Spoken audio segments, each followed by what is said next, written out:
Kroger Delivery has one mission: to deliver the freshest food right to your door. That's why our drivers are pros. Our trucks are refrigerated. And when it comes to low prices, we always deliver. With $20 off your first order of $75 or more, there's no better time to get in on the action. Mission accomplished. Restrictions apply. See site for details.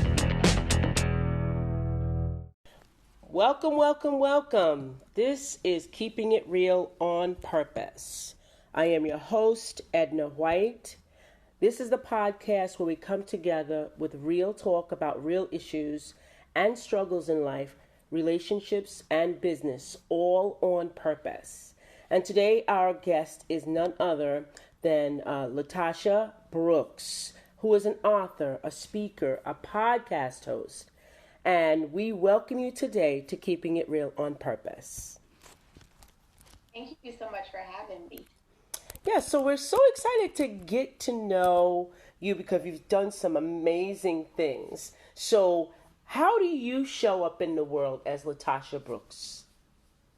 I show up as my authentic self. Okay. I decided a long time ago that, I didn't want to be what the world wanted me to be. I didn't want it to be molded into this person that society think I'm supposed to be. So I decided to be true to myself, stick to who I am, be authentic, transparent, and then if they love me, they love me. If they don't, they don't. That's right. Well, that's simple and easy. That's real simple and easy. And when you say authentic self, what does authentic self really mean to you? So to me, I've been in the business industry for over a decade, and I've seen many people come and go. Mm-hmm. And being authentic to me is just being true to me. I have 2 young girls. I have a huge family. And so, I didn't want to be what everybody else wanted me to be. Okay. I want to be me so that when my family identify me, when my children identify me, when my husband identify me, you'll see a lot on the internet of people saying, that's her. I get on stage, I like to laugh, I like to make people laugh, I love dancing, I love being able to talk the way that I talk. I don't want anybody else writing my stuff for me, so I have to pretend to be one thing. I just want to be me. Okay. We're in the age of like all the social media, and the portrayal of, your best self all the time. But there are days when you're not like that. What are some things you could tell our audience that when those days happen, what do we do, in those days? So I am a huge advocate of self-care. Okay. And so I schedule self-care every week. Matter of fact, I got a facial coming up today. And so taking care of ourselves plays a major role of our happiness. Mm-hmm. And so self-care for me is a bill. It gets scheduled. It is reoccurring. And so on my down days, I remind myself that I have some downtime. Right. I'm very good at scheduling some off time because, you're not your best if your cup's halfway full. Exactly. And so I do the things that I need to do to keep those down days as minimum as possible. Mm-hmm. And I am very big on taking care of me. Wonderful. That's great. That's great information for our audience because majority of our audience is women. And, there are some men that take care of themselves. They all take care of themselves. They keep to their golf dates, their basketball dates, dates, friends dates. They keep those. I don't care if they have 50 kids. They keep those dates, It's us women that kind of put ourselves off, right? We put ourselves off and we don't take care of ourselves. And then we get into this, to this point where the top is going to blow, and we get to that, but we shouldn't, like you said, get to that point. We should be caring for ourselves along the way. And I love what you say, time off. Hashtag that, audience, time off. Give yourself time off. It's okay for you to take time off. Well, and I will tell you that one of the things that I teach is that we have to mimic corporate America. When we worked for corporate America, you worked 5 days, and they Yep. always gave you 2 days off on Right. paper at least, right? Right. And so one of the promises that I made to myself, I never liked the 5 day work week. That was Mm-hmm. never I was never a fan of that, right? Right. Right. So now I work 3 days and I'm off 4. Right. And the one promise that I made to myself is if I'm mimicking corporate America, because corporate America taught me a lot, okay? I am going to make sure I'm scheduling time off. In corporate America, when I was making them millions, I wasn't working 7 days a week. So if I am trying to still be good to myself and true to myself, I shouldn't be working 7 days a week for myself either. Right. So I wasn't a fan of the 5 days a week, though. For me, that was just way too much. So Yeah. I decided my work week was going to be 3 days with 4 days off. Yeah, that's great. I know my experience when I went to China to work as an ESL teacher, and we had 4 days off and 3 days work week. I loved it. I was like, I got to take this idea back to America, and I have to really put this in action. I want to work 3 days a week. And each time I think about that. I told my mother when I was 12, she was like, oh, you're going to be able to take care of me. And I was like, no, Ma. She's like, what do you mean? I was like, I don't want to work. Because what we see as work is unhappiness, right? We were taught unhappiness. How does that, the way that you were raised differ now, or how were you able to transition into this new idea and all the experience that you have now? So I'll have to tell you, transparent moment. My parents worked all our lives. Yeah. To this day, my parents still work, and times have changed. Yeah. My dad doesn't want to leave corporate America because he's worried about benefits. Right. As a full-time entrepreneur, I'm like, don't worry, I got the benefits for you. Don't worry about it. Yeah. But I grew up with working parents. My mother didn't have to work. My dad fully took care of the household, but she always worked. And that never made sense to me. My husband's military, right? And most military wives do not work, but I work. Right. And so it was one of the things that growing up, I couldn't understand. I'm like, why did my mom go to work? She doesn't have to work. Right. Yeah. Everybody knew that she didn't have to work, but she worked. And now as a full grown adult, I understand it because I don't have to work. However, I run multiple companies and I work, and it's that one thing about having your own, being able to stand and pull your weight. And so growing up, I saw parents that constantly worked. They're old school. They work the 5 days a week. They have request time off. They may or may not be able to do something depending on what's going on at work. Right. And some of that stuff I just didn't want to take with me. Right. And so although I work, I'm never asking for permission for anything. Right. If it's something that I need to do, me working for myself, I'm going to be in position to do it. Sure. It's different. It's kind of the same, but it's different all in one. Except I don't look at work the way that my parents look at work. Right. They've never inspired to be entrepreneurs or their own bosses or anything like that. That was an absolute must for me. Right. And I feel bad for the generation, my children's generation, because they don't want to work for nobody. They don't want to work for themselves. You got that right.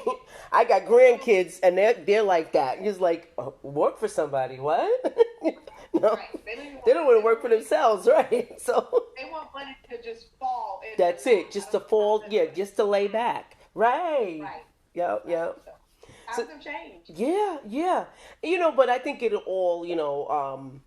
I too, like you, saw my mother work, and I was like, oh no, I there's no happy moment, and we had very little happy time. We had time, but then it was like scheduled and it was rushed. So okay, we got this amount of time because we gotta get to bed. Everything was like on, how the timetable was on when oh goodness, I forgot the name of the movie, but it was Martin Lawrence, and he was portraying the Big Mama. Oh yeah. And he was Big Mama, so he was taking over the household, and the mother had a list of what they were doing, and you had to move the pegs. Yep. we didn't have the pegs, but we had certain times that we had to be in the bed. It was this whole regimen because my mom had to get up really early, and then we had to go to school, and then I had to take care, make sure my sisters and brothers were dressed, and make sure they ate breakfast and shoot us all out the door. So we had this this imaginary pegboard, Right. How do you get out of that? And from your experience, now that you've come out of that, how did you get out of that for your family? So it's so weird because I just told somebody the other day, everything about my life is scheduled, right? But it's not a. So one of the things I will say, speaking of our parents working, right? I never saw my mom unhappy. Okay. Never saw her unhappy. Never saw her, complaining about work. It was kind of like it was just instilled that these are the things that we have to do and we do them, right? For me, I'm scheduled. Everything is a routine. However, there's days that I'm just unhappy about it, and then there's days that I'm just like, oh, this is the good life, And so thinking about it now because you brought it up is like, darn, I never saw my mom angry or mad or anything. She had to go to work. And there's days that I'm like, darn, man, why do I have to go to work? Yeah. But I have to do this. However, everything in my life is scheduled, to this day. We schedule family vacations. I'm more lenient though. The kids don't have to go to bed at a certain time. Right. As long as everybody's doing what they're supposed to do, everybody is happier, But thinking about it, I don't think I've ever seen a day when my mom was, angry or upset that she even had to go to work. Yeah. And then for me, full-time entrepreneur, there's days that I just don't want to do anything. Yeah. I don't do nothing. Yeah. Yeah, me neither. I have those days that I don't want to do anything. But then, like you said, there are some things that you scheduled to. But I've gotten to the place where I've invested enough in my business and invested enough in myself that I was like, so when you hire people to do things, you're like, now what do I do? Absolutely. What do I do now? Yeah, it's like, okay, now what do I do? Right. But then I just told my sister, I said, man, I gotta hire 2 more people, right? And for me, I don't know about you because I'm very hands-on in the business. Me too. It's always Yeah, even hiring, I still feel like I'm doing something. Yeah. Or as you stated, I'm bored. Yeah. I don't know. It's no in between. I mean, no, it isn't. It isn't. It just keeps happening. Everything in life just keeps happening. Yeah. So I came up with this thing, and I'm glad we're talking about this. Is my thought, and I've heard this from a lot of my clients. This is my baby. How can I give up this role of being the controller? So when I went to, I got a marketing coach for myself because I said, okay, it's time for me to move because I know that I'm here stuck in this area and I don't know where to move to. So I invested in myself and I got a coach. And so he's a very kind guy, but he was very firm. So when he said, what I want you to do is hire a VA to do some of the menial tasks. And I'm like, well, they don't have my voice. They don't. I'm giving all these excuses. I'm fighting it. I am kicking and screaming. And I am kicking and screaming, falling out on the floor. I was like, I'm not going back to in the next meeting. I had all these things going on in my head, right? And I said, this is my baby. So now what I've learned, the baby starts to grow up. Yep. So if you don't allow the baby to grow, you won't grow. Oh, absolutely. So that's what I started thinking, okay, it's time for my baby to get out of toddler stage and start walking. Yep. So I'm keeping my baby in this crib because I don't want to give it up. Baby. Yes. Exactly. So I'm putting the baby back in the incubator, all of this stuff. I'm keeping the baby from not growing. So what I came up with is I tell from the experience, it was the best thing I ever did. I'm working 3-hour work weeks. I love it even more. It's like, and I have opportunity, because I always wanted to, if I wasn't going on a full-blown vacation, I was going to go 3 days out of the month to a smaller vacation. So I get to experience and travel. And I just said this the other day, now what am I going to do with myself?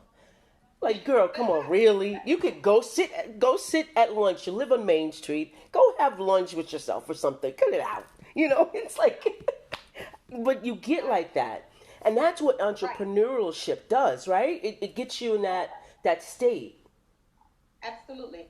I mean, for me, it's nonstop right now. Yeah. And so I don't get the 3 days vacation. Oh, come on. Just yet, okay? Just yet. Coming soon. Yeah, it's coming. It's coming. I will put that on my vision board for 2023. Okay. And I want, okay? Okay. Every single month, because that's the good life. Yeah. I want that. It's the good life. It really is. I didn't think it was going to happen at all. I really didn't think it would happen, Latasha. But what I like what you said before, everything's scheduled. No, it's not scheduled. It's created. And when you create the vision board, what you said, the vision board and your goals that you wrote down, they kind of come together with your business. So all of it kind of comes into line. And we never thought that we'd have to be marketing like we are on our podcast, right? We never thought that. We never thought that. We love what we do, but we never thought that we'd be a podcast host. What are you talking about? Right. Share that experience with the audience so they know what I'm going through. First of all, okay, I will tell you, I'm one of the bad podcast hosts, okay? I am still in that phase of I do what I want when I want, right? Okay. Because nobody warned me that you have to be very disciplined. Yes. And you have to literally show up. Yes. When you don't want to show up, yes. Right? And so I am in that beginner's phase still where I'm doing whatever I want to do. And so having a podcast is hard. Yeah. Being a podcast host is extremely hard. Mm-hmm. And I don't think people that don't do what we do realize the sacrifices that go into the behind the scenes, the showing up, the scheduling, the meeting, and the constantly showing up to produce the content that the audience and the listeners get. Mm-hmm. And I will tell you, from the other side of it, I didn't realize how much of a job this is. Yeah, it is. How much goes into entertaining an audience. Yes. I remember when, all the television shows were on that I watched, that I used to watch, because I don't watch TV anymore, unfortunately. Me too. And I remember saying, why do they have to have seasons? Yeah. Why do they get to take a break? And what are we supposed to do during this downtime that they're living their life, right? Yeah. And now that I have a podcast, I completely understand why a break is needed. Why there are episodes, why there are seasons, why some of them get renewed and some of them don't. Mine should not be renewed, okay? I'll tell you that right now. Mine should not be renewed, right? It's true, yeah. It's a lot. It is. A lot. And I think that until people dabble into this, they won't respect it the way that it deserves the respect, because it's very clueless of what it takes to be a podcast host, to put on awesome shows, to find the right people to pour into the audience, and to continuously show up. So being a podcast host is hard. It's hard, man. I think more people need to talk about it. Yeah, it takes a lot of work. I never thought that, now that I hired someone, I had to hire another person, right? 2 people, and then 3 people, right? Yep. But I never thought that being a podcast host would turn into, like you said, such a chore, but you need discipline and you need consistency. And when I started like you saying, I'll do what I want when I want. I don't got no. Yep. So I'm telling my coach this, and he says, no. Consistency. Right. No. Consistency. And he made me create a schedule. And I was like, oh, well, if I don't get to it, he says, no. You'll get to it, and he would always check and make sure. Not until I started seeing the results of the money. Right. That pushed you a little bit more. It pushed me out the door, okay? It just said, whoo, it pushed me out the door. So now I'm saying, I can't believe that now, sales and marketing in what we do, when you're an author as well and speaker, you become a different person. Like when you're proposing for, to someone you're going to speak to, that's a different hat. That's a different a different hat altogether. When you're marketing your service, it's another hat. When you're talking to someone to sell it, it's a different hat. Sales and marketing, you got to, like you said, you always got to show up. Marketing always got to show up. Sales, you have to know how to close it. I tell people that we wear many hats. Yeah. As women alone, we wear many hats. And if you don't understand how we have to take one hat off to put another hat on, you'll never understand our pain, because we don't get to pick. We don't get to choose how many hats we want to wear a day. No. Sometimes those hats are just thrown at us. Yeah. And like you stated, when I signed up for this thing, 2 years ago, as far as the podcast, I didn't know that it was going to require all the other hats that I had to wear. I didn't know that I had to become a saleswoman. I'm not a saleswoman. I've never had to sell a day in my life. And so I didn't choose that hat. I didn't pick that hat out and say I wanted to wear that hat. Yeah. But times have changed. Yeah. Things have changed. Society has changed. The world has changed. Yeah. And so you just get tossed some different hats every single day, and you gotta put them on, make them look cute, and then that's it. And I now I learned what the hats. Now the hats, although we acquire a skill, like we acquired being a podcast host, a skill. So we learned a couple of things, and then we put it into our agenda to do, our social media calendar to do. But now it somehow became a skill. So a hat is no longer a hat. It's become a skill. So not an asset now. So we can do it, we can now do it without thinking. We can do it without, even a script at sometimes, it just comes out naturally. And God has made that possible, that women, some women, most women, I would say most women, can take a skill and make it an asset. Absolutely. It's our superpower. It's our superpower. It's our superpower. It's our superpower. Because anyone can have a skill. But when you make it an asset, that it's personable, that you do it, even if there's 50 people have the same show as you, same name, but you somehow put a swing into it that people are drawn to you, that is an asset. Absolutely. And we have to realize in society right now, life is about relationships. Sure. Relationships have currency, okay? Yes. Your net is connected through people. Yep. And so if you are not allowing people, and this is why I show up as my authentic self, I want people that truly relate to me. Yeah. I want people that truly want to connect with me. Sure. And so I have no choice but to be open. Absolutely. To allowing people to connect to me. Yep. They have this saying, no new friends. And I'm like, I'm not a part of that group. No. Okay? I need new friends. I like new friends. Okay? Yeah, too. New Exactly. friends means new opportunities. Exactly. New different bags. Okay? It's just a new time, new day, and a new age. Yeah. And people have to be able to relate to you and connect with you. And it is not only those skill sets, but those different hats, and then the way you are showing up. Right. Is what's going to draw those people into you. That's right. And you have to have that aspect. So as an author and as a speaker and a podcast host, how do you recommend networking? Because now we're talking about new people, getting involved with new people. networking is very important to entrepreneurs.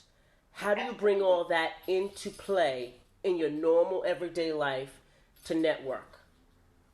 So I took the pathway test recently. Okay. I'm in this leadership course. Okay. And I came out as a networker. Okay. I am automatically a networker. It is in me. It's always been in me. I love people. I love connecting with people. I think the biggest thing is I like making people feel good. You know, in an ugly world full of mean people, I want to always be the opposite of that, and I want to put a smile on people's face, and I love meeting and talking to people, which require a lot of networking, right?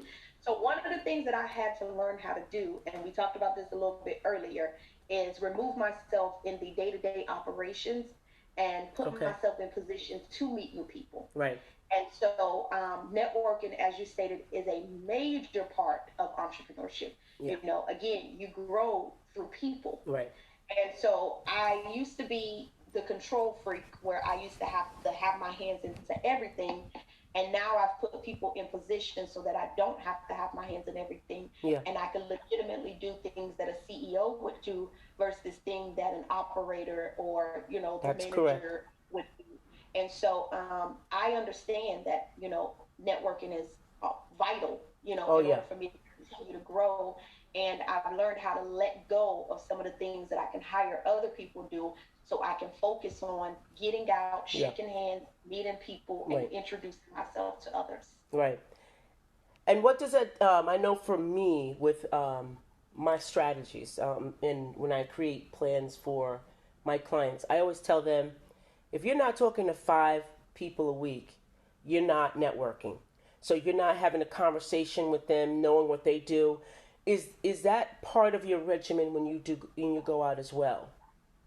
So I am very big. Remember, I told you I schedule everything, right?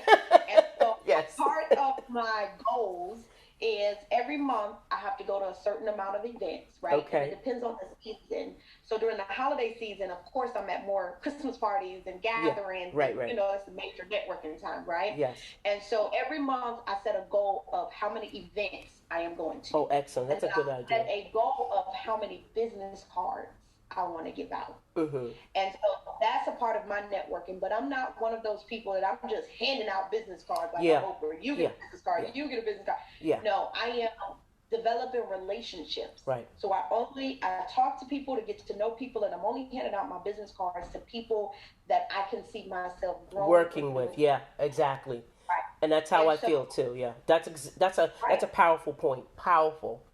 Passing out cards. People just handing out business cards. No. Cards are, you know, just handing out my money. Okay. And so, but one of the biggest things that people tend to forget is when I've given out my business card or I've collected a business card, now I have to do something with that business card. There you go. And what that for me is following up. It was so great meeting you at such and such event. Exactly. And restating something that we talked about. I love the fact that you are a podcast host as well, and your topic is something about real talk, real voices, which is something like my topic, right? Yeah. So, you know, something that's going to make you know that I paid attention to our conversation, and it wasn't just a regular conversation. Right. And I figure out how we are going to move forward. I love to schedule a call with you, maybe meet you for lunch, you know, or just even take a look at your website to see what we could potentially do in the future together. Right, exactly. You know, it's all about that execution. And that's one of the things being a government contractor has taught me. You build relationships with people. You're not just out there like a hawk just landing things. Right. You are trying to make sure that these are genuine relationships that you are trying to do something more with versus just handing out a business card. Okay. So tell us more about what you do with the women-owned federal programs since we started into that. Let's talk about that. So I am a government contractor, 9 years this past September. Okay. And so one of the things that I recently accomplished was being certified in the federal program that was recently designed. Well, it was originally designed to only allow you to have one business, one certification. Gotcha. Well, unfortunately, my generation, I'm a millennium, and we're very talented. Okay, we own multiple businesses, right? And so after a year and a half of battling, getting certified, I was finally able to get two of my companies certified in this federal program, which then opens up many doors because we know there's a disadvantage for minority women owned business owners. And so being certified in these programs have legitimately opened up many doors for me because of my disadvantage. There's so many other people that want to work with me now because they know that I am the real deal. I'm out here doing what I say I do, and I am a minority woman-owned business. So major accomplishment for me and any other woman out there that's looking to say, hey, you know, I have multiple businesses, so I should be able to get multiple businesses certified. And to get these certifications, because a lot of women give up because the process is very tedious. However, I am a prime example, living, walking, talking example that not only is it possible, but it's well worth it. Yeah, I agree too. I started the process with 3 of my friends at the same time, right? It was like I was all excited about it. So we all eventually got certified, only to come to the conclusion if we started locally, we'd have got to the federal quicker. Yeah, that's one of the things that you know, if they don't talk about that, you know, if I would have started the local first, I would have got to the federal quicker. It took us about a year to get the federal, but if I would have started locally first, it'd have been like boom, like a step, and we'd had all 3. So I was like, oh my goodness, I didn't realize that no one ever told us. So now I teach like you do, teach other women, you know, in there, what they're doing is, here's a piece of information you need to get into those contracts. You know, a lot of what we do, we don't think about that, and it opens a window and a door, not a window, but a door to additional income. And I'm a great proponent of having multiple streams of income to any business. Yes, absolutely. And notice multiple streams of income, not multiple businesses, because there you go. In order for you to have multiple streams of income. Right. So. Yeah, and that's a big difference because I have people that come to me and they have like 4 businesses, and I was like, so okay, how are they doing? You know, and they're all 0. Like, okay, no, that's not. I said you got to focus on one. And a great thing about knowing your assets as well, Latasha, is you can say, okay, I have a degree in this, this, and this, right? And so you put the circles together. You make, okay, degree in, paralegal studies, business administration. Now, a bachelor's degree in interdisciplinary studies, and I have a broker's license. Now, how could I put all of those 4 pieces together? And when I want to transition, how could I take my skills and make these skills applicable to all that I do? That's what entrepreneurship is. It's really bringing all of those skills, all that experience, and all your know-how into play to make it work, you know? So how do you do that? How do you do that, Latasha? Tell our audience. You have to be, I remember a billionaire told me this. I remember I had 14 businesses at one time. And I was proud because, the more business you have, the more you think you are somebody, right? Yes. And he said, how are you doing in all those businesses? And I was like, who has time to sit down and really look at how I'm doing in all these businesses? Yeah, right. Are you profiting in all of them? And I'm like, no, maybe. So I don't know. Right. And then he said, I want you to do me a favor. I want you to sit down and I want you to look at each one of these businesses. And I want you to see if you're actually making money in 14 businesses. He said, and then when you realize that you're not, because I can promise you're not. He said, exactly. Your top 3. He said, I want you to focus. I want you to stop focusing on 14 and I want you to focus on those 3. Yeah. He said, and what you're going to eventually do or figure out is it's impossible for you to give 14 businesses attention. Somebody's going to lack somewhere. That's right. He said, you're going to go ahead and you're going to pick up the top 3 and then that's what you're going to focus on. And now you're going to give as much attention as possible to those 3. That's right. Instead of you trying to spread yourself thin to 14. And so I then in that exercise realized that I never had 14 businesses. I had 14 streams of income Yes, that right. I, not knowing any better, made into businesses. Yeah. So what I did was I took all of those skill sets, because Mm-hmm. that's what they were. They were Yep. just skill sets Yeah. that I had, and I packaged them into 3. Mm-hmm. And so what I did was figured out what ties to what and how it can become a stream of income up under that business instead of having all of the businesses. Gotcha. So one of the things that I did decide to do was make sure my stuff made sense. Yeah. You know, because a lot of the things that we do, it normally touches something else that you're already doing. Yep. Right? I know how to teach businesses how to develop, how to scale. I didn't realize that teaching businesses how to start was a part of developing and scaling, because everybody that I touch with development and scaling, I had to touch their structure and their startup. Mm-hmm. Because you're not going to be able to develop and scale unless your foundation is correct. And so instead of that being a whole new business, how to start a business, yeah. income. Yeah. You know, it's a program. That's it's right. a different service. You know, and so I think it's good for people to look at everything that they're doing. Yeah. Figure out how they do, Yeah. and then make them work together instead of trying to do all of these wild things. Yeah. You know, that's just like a nurse saying, "Okay, I drive trucks too." How Yeah. are you being a nurse and driving trucks? Those don't even go together. Don't even go together. Yeah.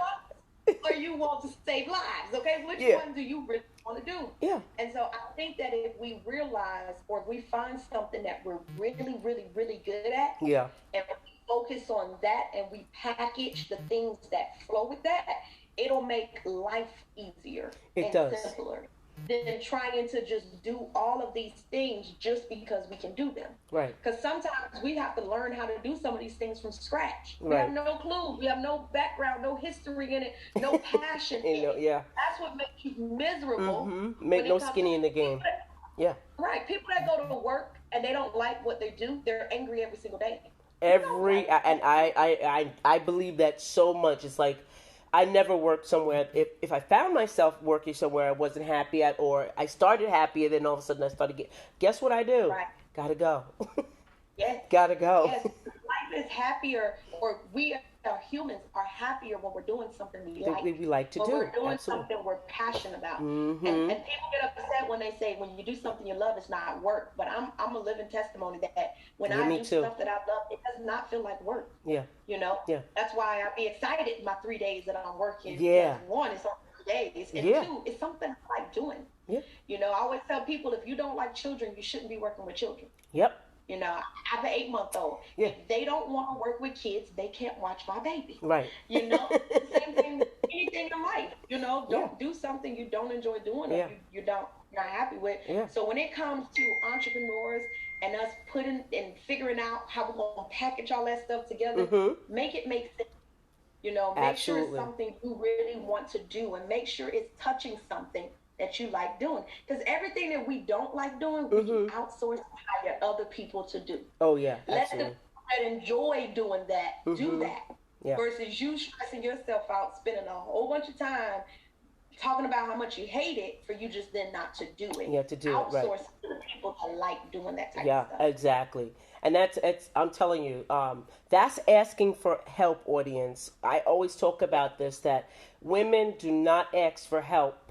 And they think it's, being vulnerable and showing people you're weak. But vulnerability does not say anything about weakness. It doesn't. Right. We don't understand what vulnerability is. If you say that if I ask for help, that's showing I'm weak, then why believe in the Bible if it says one word with a period, A-S-K, period? Yeah. That's all. So when you're in trouble, you need help, ask, and the people there's people that will help you. You got to believe in that. It's people that'll help you that love doing it. You love doing social media. I get a lot of clients that say, "Oh, I don't like doing the social media, or I don't have a grasp on it." I said, "Well, then pay someone. Pay someone." Right.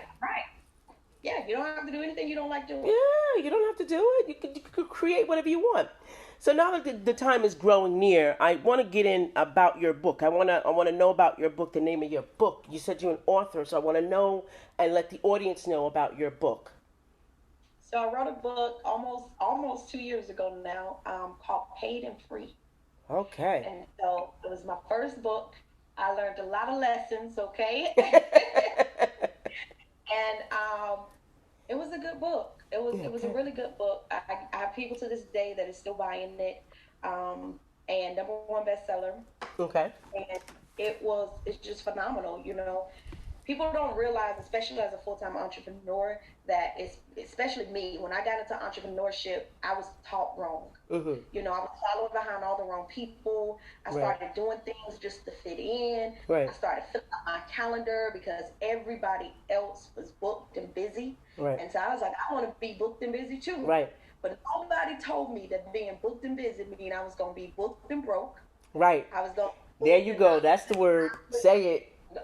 booked and not spending time with my family. That's right. Booked and stressed out. Yep. And booked unhappy. Yep. That's I was like, correct. who made up this rule? Who decided that the goal was to be booked and busy, to look like you got a lot There going you on? go. One day I just said, I don't want to be booked and busy no more. I want to be paid and free. That's what I say all the time. I want to be paid. Whenever somebody comes and say, "Well, Edna, this shiny new product will help you, get attention." This and I was, no, I said no. I want paid clients. Can that product do that for me? Right. Can that product do that for me?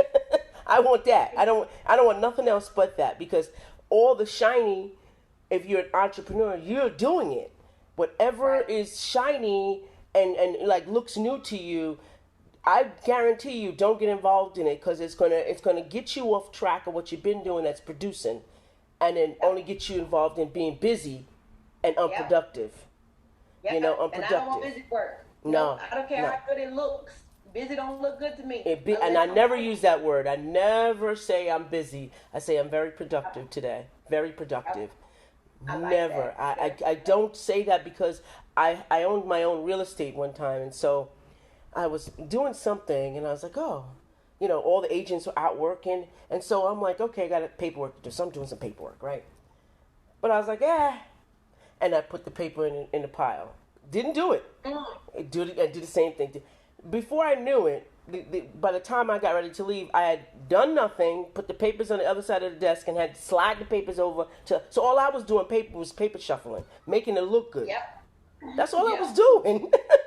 And I was like, I'm never going to say I'm busy again, because it looked like I was busy, but it took too much. I was putting out fires, with my agents, like solving problems for them, not realizing I was doing my job, and the paperwork could have been done by somebody else. I just Yep. got off track and put it on the pile, and so the pile grew bigger and bigger and moved to the other side of the desk. That's all it did. So busy is not my word anymore. No more. Nope. I'm not a fan of that B No. word, So okay? Nope. no way, no way. So this is going to bring us to the end of the show. Do you have any great words of wisdom for my audience, that you can share as a millennial? Because I love millennials. I follow them and I do what they do. Okay. I do what they Smart do. woman. Very smart woman. I do what they do. For the millennials, I think we're in a very tough time right now. Mm-hmm. I think we have Gen Z and Gen X. One generation, the older generation, is very independent, very Right. wise, got their stuff together. And then the other generation is very young, very different, and then you've got millenniums stuck in the middle, Yeah. right? And so for the millenniums, I will tell them to not give up, to stay true to themselves, regardless of what you see happening in life, now, because times are changing again. And I would just let them know the sky is still the limit. We're still young. Yeah. We still got a whole life ahead of us. And although we've experienced a pandemic probably in our peak season, we still got so much more to life. So to keep dreaming, not to give up on themselves, not to give up on their families, not to give up on their dreams. We still have time to accomplish anything in life that we set forth to accomplish. So it might look rough. We might be a little confused. I think my Right. generation is really confused right now. Mm-hmm. However, we are the future. Yeah. And we still got a long way to go. So That's just don't nice. give up on yourself. It's That's hard beautiful. to give up on yourself. Other people will give up on you, but just don't give up on yourself. The only person in life that can change your life is you. That's That's right. it. That's right.